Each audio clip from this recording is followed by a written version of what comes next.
Hello student, I am Dada Pires from Government Degree College Chennagiri. Today let's we discuss some first year physics problem paper 1 of Donire University related which has come which are given in the which has been given in the examinations. The first in November December 2017. That the first problem, calculate the linear momentum of an electron of kinetic energy 100 eV given mass of an electron is 9 into 10 to the power of minus 31 kg. ಇಲ್ಲಿ linear momentum ಅನ್ನು calculate ಮಾಡೋದಕ್ಕೆ ಹೇಳಿದ್ದಾರೆ. Linear momentum is nothing but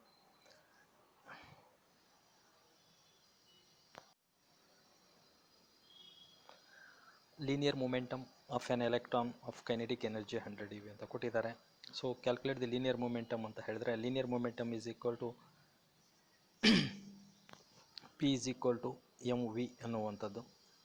but mass ಅಂತೂ ಕೊಟ್ಟಿದ್ದಾರೆ, velocity ಕಂಡುಹಿಡಬೇಕು. Velocity ಕಂಡುಹಿಡಿದಕ್ಕೋಸ್ಕರ kinetic ಎನರ್ಜಿಯನ್ನು ಕೊಟ್ಟಿದ್ದಾರೆ. So kinetic energy is equal to half M V square or V ಬೇಕು ನಮಗೆ. ಹಾಗಾಗಿ V is equal to square root of 2e by m. Put this value 2 into 100 divided by 9 into 10 to the power of minus 31 kg. So you got the velocity is 2.1 into 10 to the power of 16, and they put this value to calculate the momentum. P is equal to mv. M is as usually 9.1 or 9 into 10 to the power of minus 31 kg, and the velocity is 2.1, and multiply, and you got this answer 19 into 10 to the power of minus 15 kg. So further, second problem related to conservation of linear momentum. A sandbag of mass 10 kg suspended in a 3 meter sandbag ಇದೆ.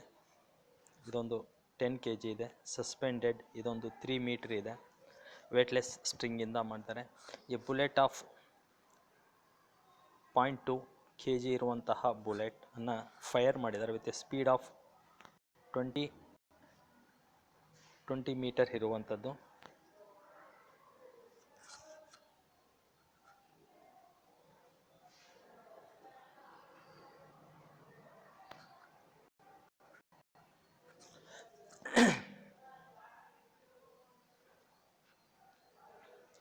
Fire ಮಾಡಿದಾಗ 20 metre per second ಇದೆ. Into the bag, ಆ ಬ್ಯಾಗ್ನಲ್ಲಿನೇ ಆ bullet ಸಿಗಿ ಹಾಕ್ಕೊಳ್ಳುತ್ತೆ. Bag stays in the bag. Calculate the speed acquired by the bag. ಯಾವಾಗ ಆ ಬುಲೆಟ್ ಹಿಟ್ಟಾಗುತ್ತೋ, ಆ ಬುಲೆಟ್ ಇರುವಂಥದ್ದು ಆ ಇದಕ್ಕೆ ಹಿಟ್ಟಾಗುತ್ತೋ, ಸೊ ಆವಾಗ ಅದರ ಸ್ಪೀಡನ್ನು ಕ್ಯಾಲ್ಕುಲೇಟ್ ಮಾಡಿ ಅಂತಾರೆ. Let the mass of bag is m1 10 kg, but actually suspended bag velocity 0 ಇರುತ್ತೆ. That is v1 is equal to 0. Bullet mass usually given 0.2 kg and moving in the velocity 20 meter per second. So ಈ ರೀತಿಯಲ್ಲಿ ಇರುವಂತಹ ಇದು. ಹಾಗಾದರೆ what is the bag acquired combine velocity? ನಮಗೆ formula ಗೊತ್ತಿದೆ. Conservation before momentum, conservation before collision, after equal to after collision equal ಇರುತ್ತೆ. So m1 v1 plus m2 v2 is equal to m1 plus m2 into v.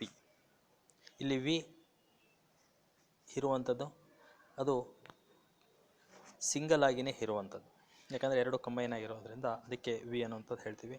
Mass of bag is 10 into velocity 0, ಯಾಕಂದರೆ ಅದು ಹ್ಯಾಂಗ್ ಮಾಡಿರೋದ್ರಿಂದ ಅದನ್ನು move ಆಗೋದಿಲ್ಲ, ಅದ್ರ velocity 0 ಇರುತ್ತೆ.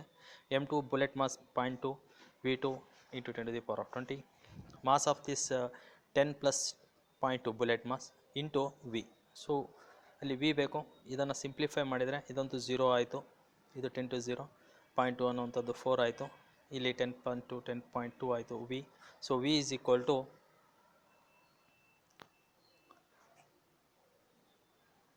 V is equal to 4/10.2 ಅಂದರೆ 0.392 metre per second or 39.2 centimetre. So this is the speed acquired by the bag. So ಇಂತಹ ಪ್ರಾಬ್ಲಮ್ಸನ್ನು ಪದೇ ಪದೇ ಕೇಳ್ತಾ ಇರ್ತಾರೆ ಬೇರೆ ಬೇರೆ ರೀತಿಯಲ್ಲಿ. ಇದು ಮಾಸ್ linear momentum conservation ಮಾತ್ರ ಗೊತ್ತಿರಬೇಕಾಗುತ್ತೆ. Let's go for another one. Calculate the Picchius force absorbed by a body of mass 5 kg in a frame of reference moving vertically upward with acceleration of 4 meter per second square. Given here is the g value, as we know that 9.8 meter per second square g value. We must know whenever a body moves upward, the value is taken to be a positive. When it is fall down, it is taken to be a negative. But the body which a body moves of mass 5 kg ಇರುವಂಥದ್ದು m 5 kg and the frame reference moving vertically upward with an acceleration of 4 meter per square. ಈ ಬಾಡಿಯ acceleration 4 meter per second square ಇದೆ. So it's A -5 and into 4 is equal to -20 electron. Sorry, Newton is the unit of a force. Then absorbed force F is equal to mg. ನಮಗೆ ನಾವು ನೋಡಿದಾಗ absorbed force ಎಷ್ಟು F m into g. m ಅಂದರೆ mass is 5 kg ಗೊತ್ತಿದೆ. Normally g value is 9.8. So -49 Newton.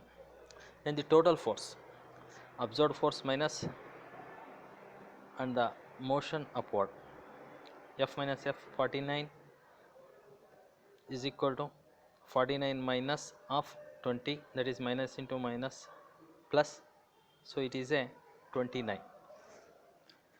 Here is 20 Newton, 49 minus ಇಲ್ಲ ಇಲ್ಲಿ 49 Newton ಅಂತ ಆಗಬೇಕು. So there is 20 Newton force will be applied. So further move next ಮೂರನೇ problem ಹೋದರೆ calculate the altitude of an artificial satellite if it is always at a fixed place respect to the earth given the radius of the earth is 640 kilometer of radius ಇದೆ and g is 9.8.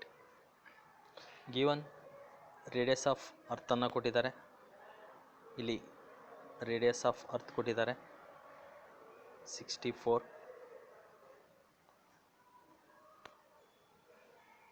Radius of earth ಕೊಟ್ಟಿದ್ದಾರೆ 64 ಅನ್ನುವಂಥದ್ದು. G is usually ಇರುವಂಥದ್ದು. ಒಂದು ಸೆಟಲೈಟನ್ನು launch ಮಾಡ್ತಾಯಿದ್ದೀವಿ, ಎಷ್ಟು ಆಲ್ಟಿಟ್ಯೂಡ್ನಲ್ಲಿ ಮಾಡಬೇಕು ಅದು ನಾವು ನೋಡಿದರೆ it appears to be a fixed ಆಗಿರೋ. ನಿಮಗೆ ಜಿಯೋ ಸ್ಟೇಷನರಿ ಸೆಟಲೈಟ್ ಅನ್ನುವಂಥದ್ದು ಗೊತ್ತಿದೆ, ಸಹ ಅದನ್ನೇ ಇಟ್ಕೊಂಡು ಇಲ್ಲಿ ನೋಡ್ತಾ ಹೋದಂಥ ಸಂದರ್ಭದಲ್ಲಿ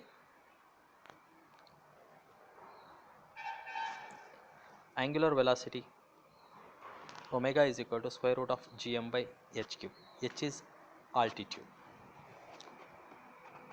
ಅಂದರೆ ಎಷ್ಟು ಹೈಟ್ ಇದೆ. ಆಲ್ಟಿಟ್ಯೂಡ್ ಅಂದರೆ ಹೈಟ್ ಅನ್ನುವಂಥದ್ದು. ಅಥವಾ h ಈಸ್ ಈಕ್ವಲ್ ಟು, ನಮಗೆ ಬೇಕಾಗಿರೋದು h is equal to cube root of gm/ω² or gm/ω² 1/3 ಅನ್ನುವಂಥದ್ದು.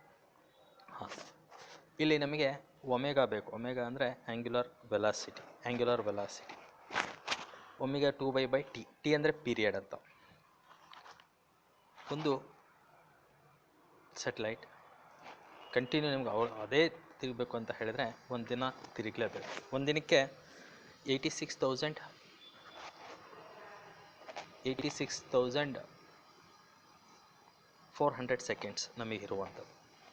ಸೊ 2π/86,400 ಸೆಕೆಂಡ್ಸ್ ಮಾಡಿದರೆ, ಇಲ್ಲಿ ಕೊಟ್ಟಿಲ್ಲ ಪೀರಿಯಡನ್ನು, ಕೊಟ್ಟಿಲ್ಲ, ನಿಮಗೆ ಗೊತ್ತಿರಬೇಕು. ಒಂದು ದಿನಕ್ಕೆ 24 ಗಂಟೆಗೆ 86,400 seconds. So then you calculate 7.268 into 10⁵ radians per seconds ಆಗುತ್ತೆ. ಇಲ್ಲಿ ಟಿ ಅನ್ನುವಂಥದ್ದು 24 hours, that's why it is 86,400 seconds. 24 into 64 into 64. From this formula h is equal to gm/ω² 1/3, but gm is equal to gr² ಅನ್ನುವಂಥದ್ದು ನಮಗೆ usually ಗೊತ್ತಿದೆ. G M is equal to capital G M equal to G R square. So just replace it, just enough. G R square by omega square, g value 9.8, r square 6000, radius of the earth 6.400 kilometer, that is into 10 to the power of 3 whole square divided by omega square is 7.68 ಇರುವಂಥದ್ದು. ಈ ವ್ಯಾಲ್ಯೂವನ್ನು ಇಲ್ಲಿ ಹಾಕಿದ್ವಿ, radius value ಹಾಕಿದ್ವಿ, G value ಹಾಕಿದ್ವಿ. So value is 4.235 10 to the power of 7 means 42,350 kilometre ನ ಹೈಟ್ನಲ್ಲಿ ಆ ಸ್ಯಾಟಲೈಟನ್ನು ಫಿಕ್ಸ್ ಮಾಡಿದರೆ it appears to be a constant ಆಗಿಯೇ ನಮಗೆ ಕಾಣ್ತಾ ಇರುತ್ತೆ. ಅಂದರೆ ಅದೇ ಫೇಸ್ ನಮಗೆ always appears to be a fixed face. ನಮಗೆ ರೆಸ್ಪೆಕ್ಟ್ ಟು ಅರ್ಥು ತಿರುಗಿದ್ರೂ ಸಹ ಅರ್ಥನ ರೊಟೇಷನ್ ಆ್ಯಂಡ್ ಸ್ಯಾಟಲೈಟ್ನ ರಿವಾಲ್ವೇಷನ್ ಅಂದರೆ ಇನ್ನೊಂದು ಕಡೆ ಸುತ್ತೋದಕ್ಕೆ ರಿವಾಲ್ವೇಷನ್ ಅಂತೀವಿ, ರೊಟೇಷನ್ ತನ್ನ ತಾನೇ ಇರುವ. ಸೊ ಇದನ್ನು ಫಿಕ್ಸ್ ಮಾಡಬೇಕಾದ್ರೆ ಇಷ್ಟು ಎತ್ತರದಲ್ಲಿ ಮಾಡಲೇಬೇಕಾಗುತ್ತೆ.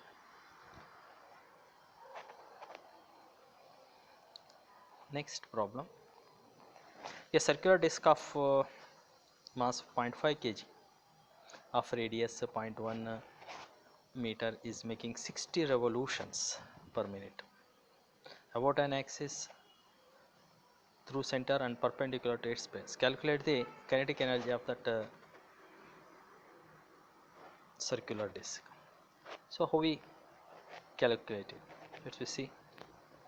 Given mass of the a circular coil 0.5 kg, its radius is 0.1 mm and it revolves minute means 60 seconds, 60 rotation ಅನ್ನು ಅದು ಕೊಡುತ್ತೆ about its axis.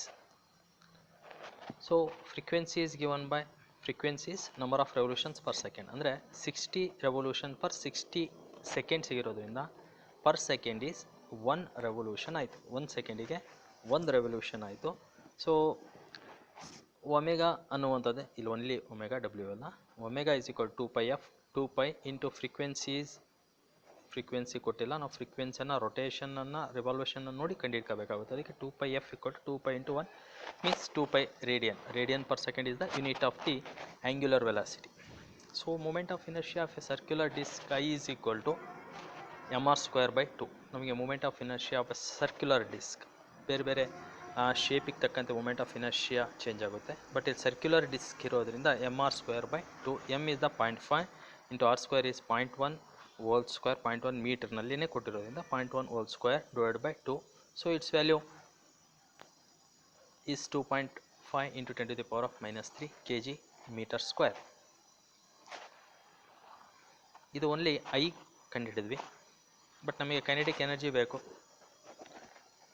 ಇಲ್ಲಿ ಆ್ಯಂಗ್ಯುಲರ್ ಒಮೆಗಾ ಇರೋದ್ರಿಂದ ಮೂಮೆಂಟ್ ಆಫ್ ಇನರ್ಷಿಯಾನೇ ಕಂಡುಹಿಡಿಯಬೇಕಾಗುತ್ತೆ. ಯಾಕಂದ್ರೆ kinetic energy of mv square ಇರ್ಬೋದು, ಇಲ್ಲಿ ವೆಲಾಸಿಟಿ ಆಗಲ್ಲ, ಆ್ಯಂಗ್ಯುಲರ್ ವೆಲಾಸಿಟಿ ಇರೋದ್ರಿಂದ ಸೊ ನಾವು ಮೂಮೆಂಟ್ ಆಫ್ ಇನರ್ಷಿಯಾನೇ ಕಂಡುಹಿಡಿತೀವಿ.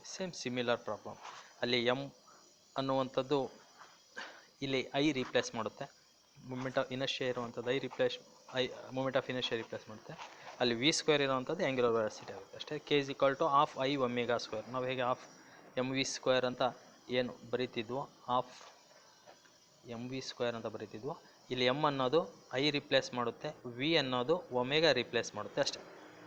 ಸೊ ಹಾಗಾಗಿ ಕೈನೆಟಿಕ್ ಎನರ್ಜಿಯನ್ನು half into I is 2.5 10 to the power -3 into 2 omega square is 2π whole square. So is value is 49.268 into 10 to the power of -3 joule. Unit it also important. Joule ಯೂನಿಟನ್ನು ಲಾಸ್ಟಿಗೆ ಬರೀಲೇಬೇಕು. ಎನರ್ಜಿಯ unit ಯಾವುದು? Joule ಇರುತ್ತೆ. Force ಇದ್ದರೆ newton ಇರುತ್ತೆ. ಹಾಗಿದ್ರೆ ಮಾತ್ರ ಮಾರ್ಕ್ಸ್ಗಳು ಯಾವುದೇ ಕಟ್ ಆಗೋದಿಲ್ಲ. So next problem, a spherical ball of density 7800 kg per meter cube takes 3 seconds to fall through a distance of 0.3 meter in caster eye. Calculate the radius of the spherical ball. Coefficient of the viscosity of the caster is given 9.96 Newton seconds per meter square and density is 980 kg meter. Given that the density of the ball, let it be rho s. S means spherical ball of density steel, this 7800 kg per meter cube. Density of oil is rho 9 into 980 kg meter per second. Coefficient n is 0.9 is the given. First we calculate the terminal velocity. Velocity means ಈಗ ಒಂದು castor ಆಯಿಲನ್ನು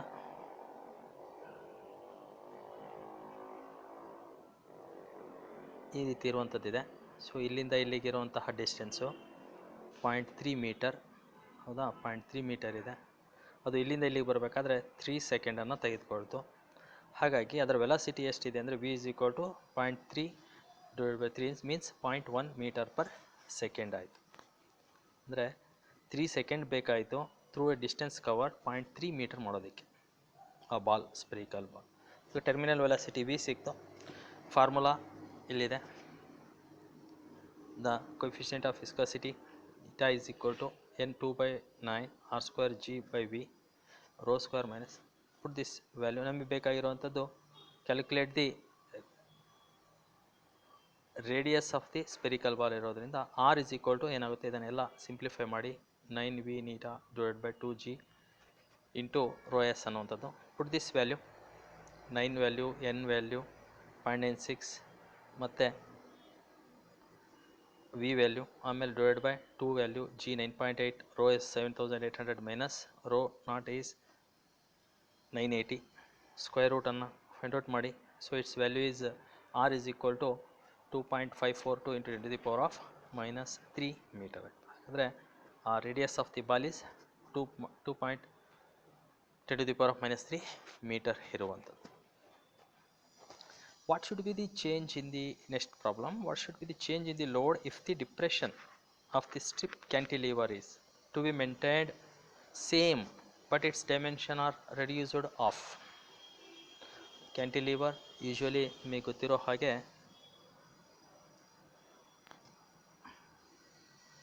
ಇಲ್ಲೊಂದು stand ಇರುತ್ತೆ, ಇದಕ್ಕೆ ಒಂದು ಇರುವಂತಹ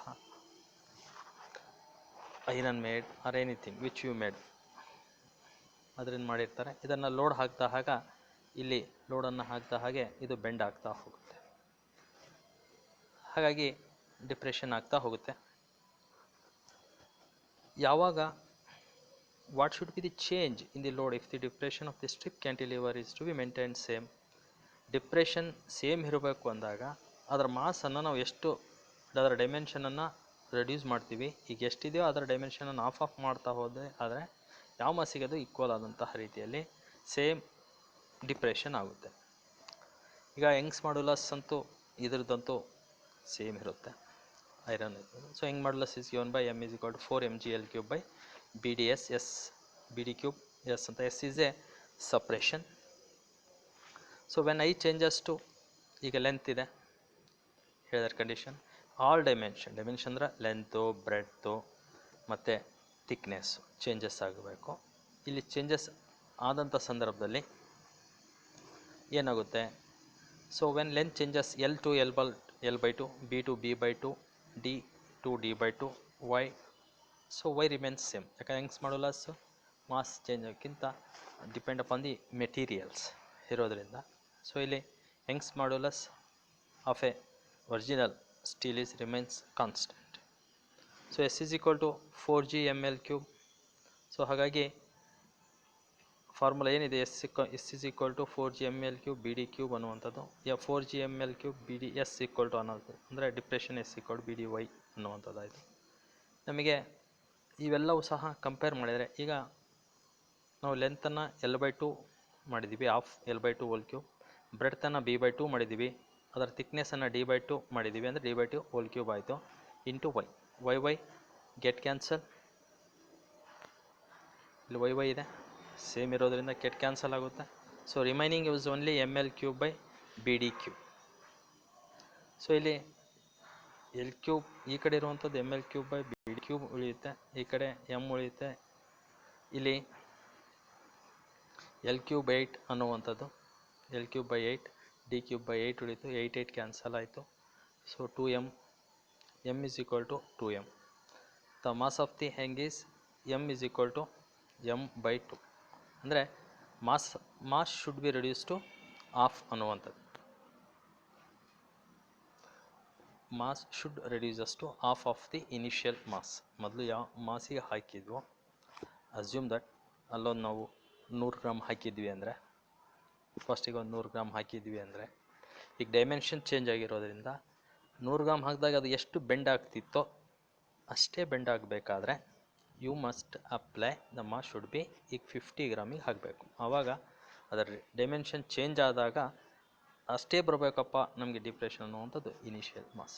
ಇದು ಇಲ್ಲಿವರೆಗೆ 1 ಇಯರ್ನಲ್ಲಿ ಕೊಟ್ಟಿರುವಂತಹ ಪ್ರಾಬ್ಲಮ್ಸ್ ಇವು 7 problems.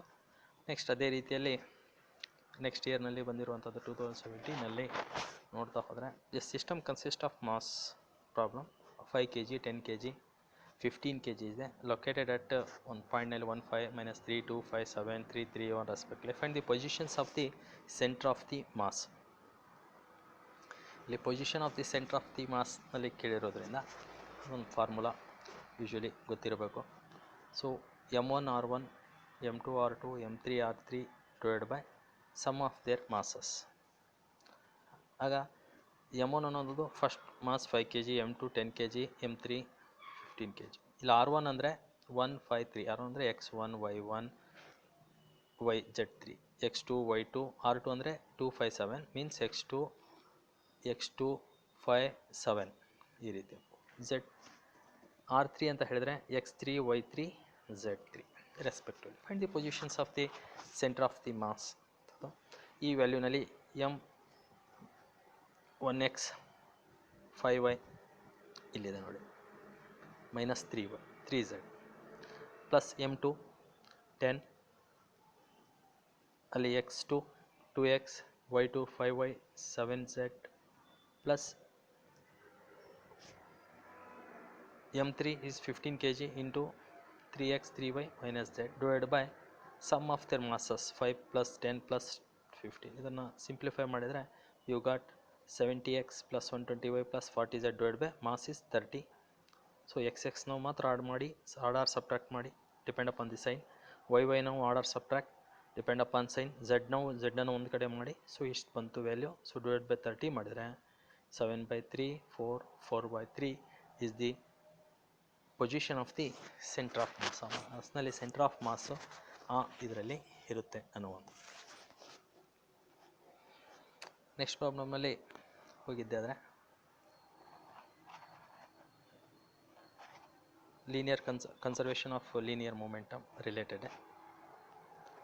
A body of mass 2 kg is moving with a velocity of 10 meter per second collide with another body of mass 6 kg moving in opposite direction with a velocity of 20 meter per second. After the collision both the bodies moves with the same velocity. One body 2 kg moving with the velocity, ಒಂದು body ಇದೆ moving with the velocity 2 kg ಇದೆ, 10 metre per ಸೆಕೆಂಡ್ನಲ್ಲಿ ಬರ್ತಾ ಇದೆ with another body in opposite direction. ಇನ್ನೊಂದು opposite ಡೈರೆಕ್ಷನಲ್ಲಿ ಬರ್ತಾ ಇದೆ. ಇದರ K G 6 kg with velocity 20. After they collide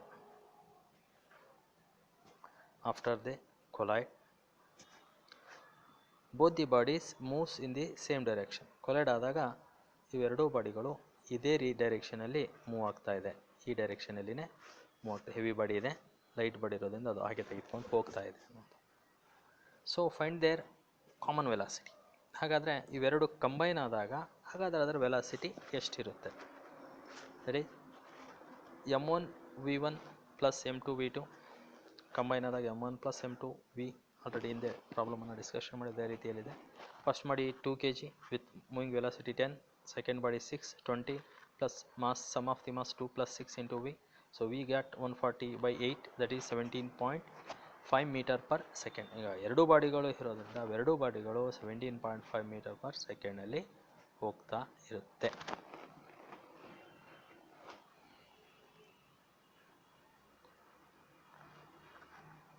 so next ಪ್ರಾಬ್ಲಮಲ್ಲಿ ಒಂದು ಬಾಡಿ ಇದೆ, 10 kg just begins to slide on. ಒಂದು ಬಾಡಿ ಇದೆ 10 kg ಇದೆ, ಒಂದು ಬಾಡಿ 10 kg ಇರುವಂಥದ್ದು begin to slide down with an angle theta. Means theta means 25 degree ಇದೆ angle 25 degree ಇದೆ with horizontal. Calculate the coefficient of static friction between the body of the surface and also the force of this static friction. G is ಕೊಟ್ಟಿದ್ದಾರೆ 9.8, ಕೊಡಲಿದ್ರು ನಿಮಗೆ ಗೊತ್ತಿರಲೇಬೇಕಾಗುತ್ತೆ. Given mass 0.5 kg ಕೊಟ್ಟಿದ್ದಾರೆ, radius 0.2 metre ಕೊಟ್ಬಿಟ್ಟಿದ್ದಾರೆ. ನಿಮಗೆ ಒಂದು coefficient of static friction μ s tan θ. Just tan of 25 degree ನೋಡಿದ್ರೆ ಟ್ಯಾನ್ನ ವ್ಯಾಲ್ಯೂ ನೋಡಿ 0.466 ಬರುತ್ತೆ. ಲಾಗ್ನಲ್ಲಿ ನೋಡಿ ಕ್ಯಾಲ್ಕುಲೇಟರ್ ಇರುತ್ತೆ ನೋಡಿ, ಟ್ಯಾನ್ 25 is 0.466 ಬರುತ್ತೆ. ಬಟ್ ನಮಗೆ frictional force is equal to coefficient of static into normal. But ಇಲ್ಲಿ μs is μs, n ನ ವ್ಯಾಲ್ಯೂ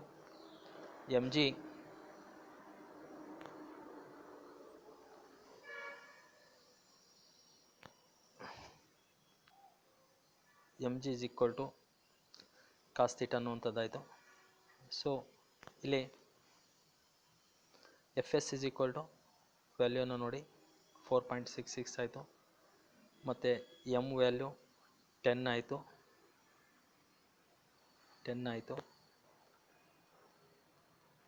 ಆಮೇಲೆ g ವ್ಯಾಲ್ಯೂ 9 cos 25 ಇದೆ.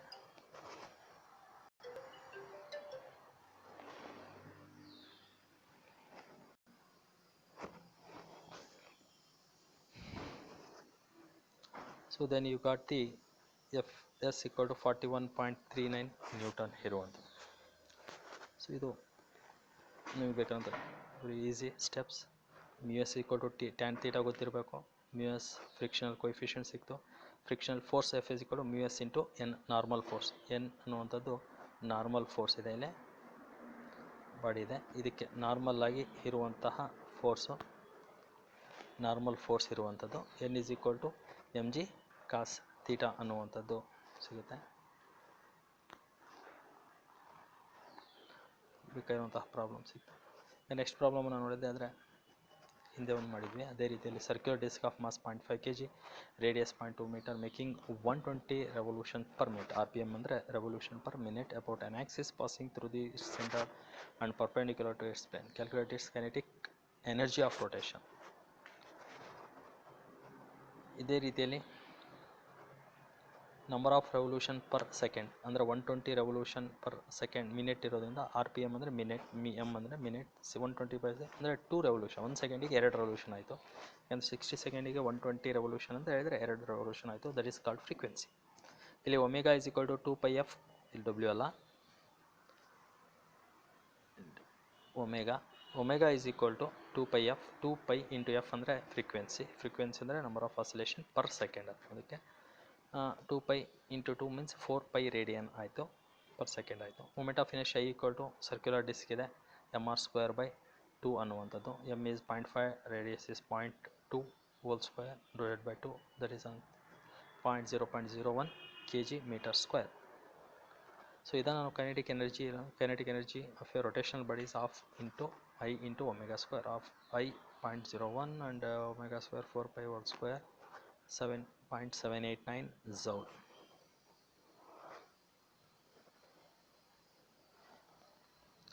ನೆಕ್ಸ್ಟ್ ಪ್ರಾಬ್ಲಮಲ್ಲಿ ಹೋದರೆ, calculate the amount of energy required to break the spherical drop of mercury of radius 10 to the power of -3 metre into 10 to the power of 9 drops.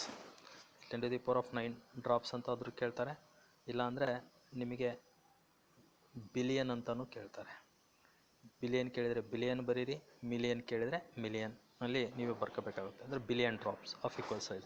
Given surface tension of mercury is 0.55 newton per metre. So ಇಲ್ಲಿ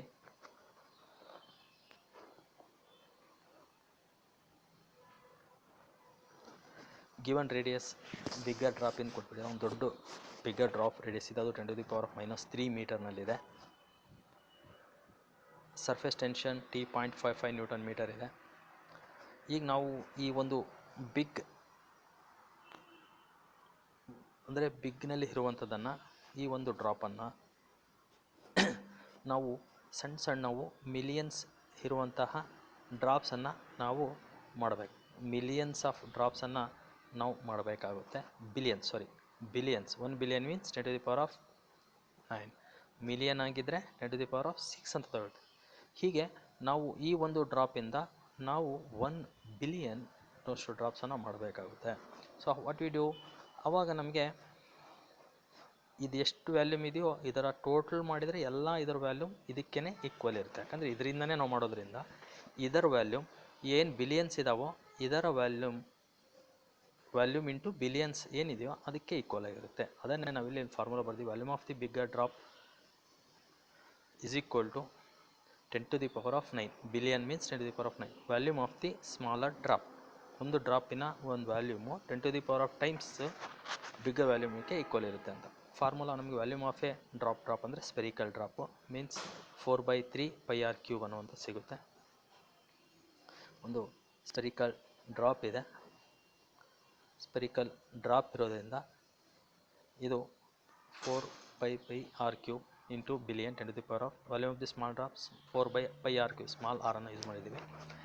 ಇಲ್ಲಿ 4/3 ಇದು cancel ಆಗುತ್ತೆ.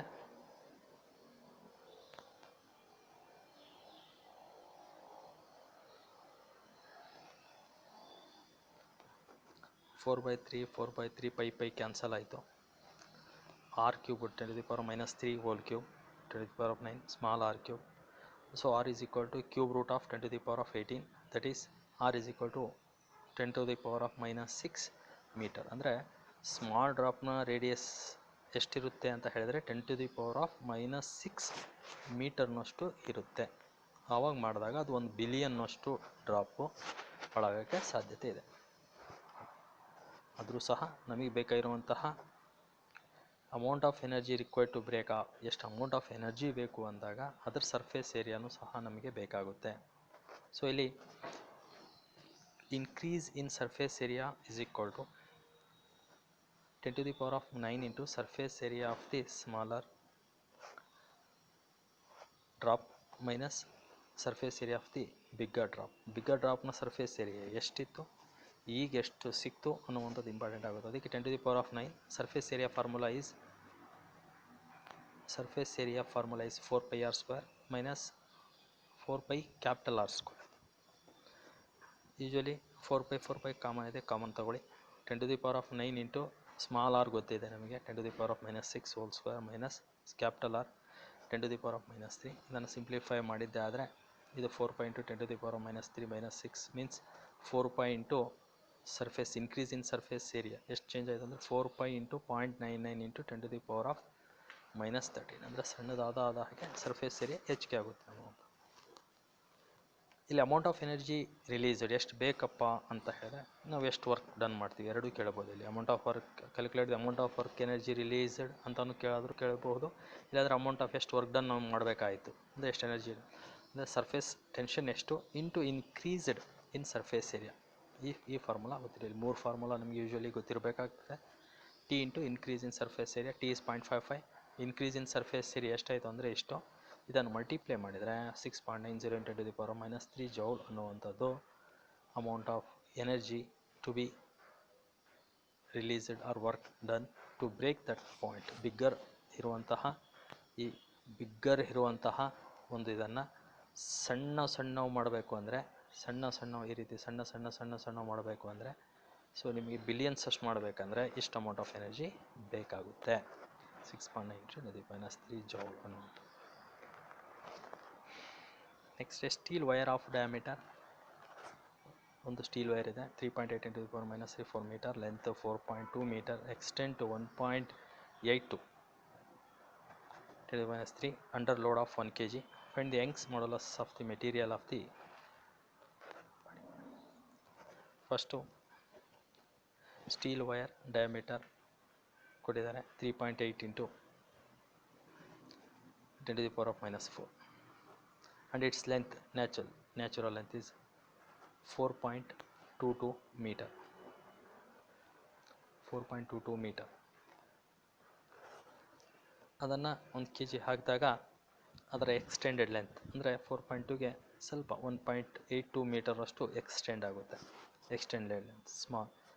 Capital small L ಇರುವಂಥದ್ದು. Mass 1 kg ಹಾಕಿದಾಗ ಅದರ radius ಎಷ್ಟಾಯಿತು 3.8 ಅಂದರೆ 3.8ಇಂದ ಇಲ್ಲಿ ತೆಗೆದ್ರೆ ರೇಡಿಯಸ್ ಇಸ್ 1.9 × 10⁴ ಸಿಕ್ತು. ಈಗ ನಮಗೆ ಯೂಶಲಿ ಯಂಗ್ಸ್ ಮಾಡ್ಯುಲಸ್ ಅಂತ ಹೇಳಿದ್ರೆ force per area divide by ಅಂದರೆ ಎಷ್ಟಾಗುತ್ತೆ ಮತ್ತು ಚೇಂಜ್ ಇನ್ ದೇರ್ ಲೆಂತ್ ಇರುವಂಥದ್ದು. ಸೊ ಇಲ್ಲಿ ಫೋರ್ಸ್ ಸ್ಟ್ರೆಸ್ ಟು ಸ್ಟ್ರೈನ್ ಅನ್ನುವಂಥದ್ದು. Stress is 4F/A, stress to Young's modulus is stress divide by strain F/A. Strain is ಎಷ್ಟು length change ಆಗಿದೆ L/L ಅನ್ನುವಂಥದ್ದು. ಇದನ್ನು ಸಿಂಪ್ಲಿಫೈ ಮಾಡಿದರೆ FL × L. ಈ ವ್ಯಾಲ್ಯೂಸನ್ನು ಹಿಡಿ. ನಿಮಗೆ ಫೋರ್ಸ್ ಬೇಕು.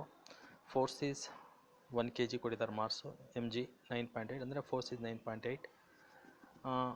ಏರಿಯಾ ಈಸ್ ಇಲ್ಲಿರುವಂಥ ಏರಿಯಾ ಬೇಕಲ್ವಾ, ಇಲ್ಲಿ ಎಫ್ ಬೇಕಿತ್ತು. ಎಫ್ ಬೇಕು. ಎಫನ್ನು ಇದಿಂದ ಕಂಡುಹಿಡಿತೀರಿ. ಎ ಬೇಕು. ಎನ್ನು A = πr². π × r² ಮಾಡಿದರೆ 11.34 × 10⁻⁸ ಅನ್ನುವಂಥದ್ದು. ಸ್ಮಾಲ್ ಎಲ್ ಈಸ್ ದಿ ಕೊಟ್ಟಿರುವಂಥದ್ದು ವ್ಯಾಲ್ಯೂ. ಈ ವ್ಯಾಲ್ಯೂವನ್ನು y = FL ಇದರಲ್ಲಿ ಹಿಡಿ. 9.8, 4.2, 11.3 × 10⁻⁸. ಸ್ಮಾಲ್ ಲೆಂತ್ ಚೇಂಜಸ್ ಎಷ್ಟಾಯಿತು 1.8 × ಹಾಕಿದರೆ so value 1.99 × 9.99 × 10⁻11 Nm/m². Unit of Young's modulus is Nm². ಗೊತ್ತಿರಲಿ.